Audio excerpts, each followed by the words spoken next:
উচিত না। আপনি আব্বা হয়ে দুই সন্তানের ভিতর বড় লোক গরিব ভেদাভেদ করেন। আব্বা, আমার ছোট ভাইটা যখন ছোট ছিল তখন কিন্তু আপনার অবস্থা অনেক খারাপ ছিল। মাঠে তোমার সাথে আমি দৌড়দৌড়ি করে বেড়াইছি, আর এই জন্যই পড়ালেখা করতে পারিনি। ও কিন্তু ওর পড়ালেখা চালাই গেছে, এই জন্য একটা ভালো চাকরি পেয়েছে, আর আল্লাহ আজকে ওর অনেক কিছু দিয়েছে।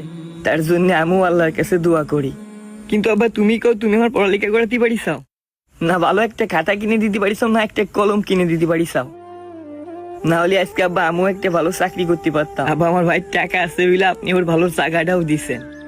তুমি ওর সাহায্য করো, মা ওর সাহায্য করে, কিন্তু আব্বা আমার তো কেউ সাহায্য করে না। তুমি হয়তো বা টাকা দিয়ে না পারলেও মাঠ ঘাট করে গরু ছাগল পুষে হলে ওরে হেল্প করো, কিন্তু আমার তো কেউ হেল্প করে না, আমার একা একাই করতে হয়। আবার সবকিছু মাইনে নিয়েছি শুধু বাপ মা বিলে। কিন্তু আজকে কি করলে? আজকে আমার ছোট ভাইটার কাছে আমি বিপদে পড়ে করে টাকা হলাস চাইলাম। তুমি নিজের বাপ, তুমি আরো ভাইটারে বলবা কি যে ভাই বিপদে পড়েছে, এখন তুই ভাইটারে একটু টাইনে তোল। যখন তোর বড় ভাইয়ের ভালো সময় আসবে তখন আল্লাহ না করুক তুইও বিপদে পড়লি, তোরে ও টাইনে তুলবে। তা না করে তুমি আব্বা, তুমি আরো আমাকে দুইজনের দুই চোখে দেখে আমাকে দুই ভাইয়ের সম্পর্ক খারাপ করে দিচ্ছ। আব্বা, সমস্যা নেই, আমি তোমার কথা দিচ্ছি, আমি যদি হঠাৎ করে মৃত্যুর সাথেও লড়াই করি বা আমার জীবনে যদি সবচেয়ে খারাপ পরিস্থিতিও আসে, তাও তোমার কাছে হাত পাততে আসবো না, আমার ছোট ভাইয়ের কাছেও আর টাকা পয়সা চাবো না। পারলে আমার আব্বা মাফ করে দিয়ে নেন ভাই, আমারে মাফ করে দিস। এ ভাই,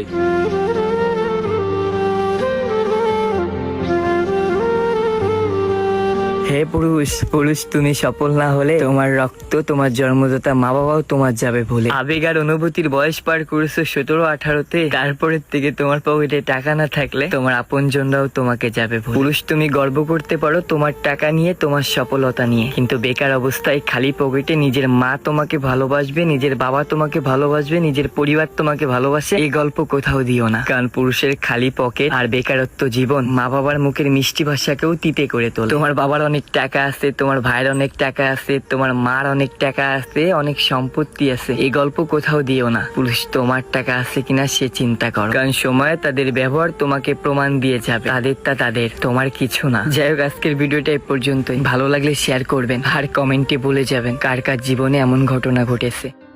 ধন্যবাদ।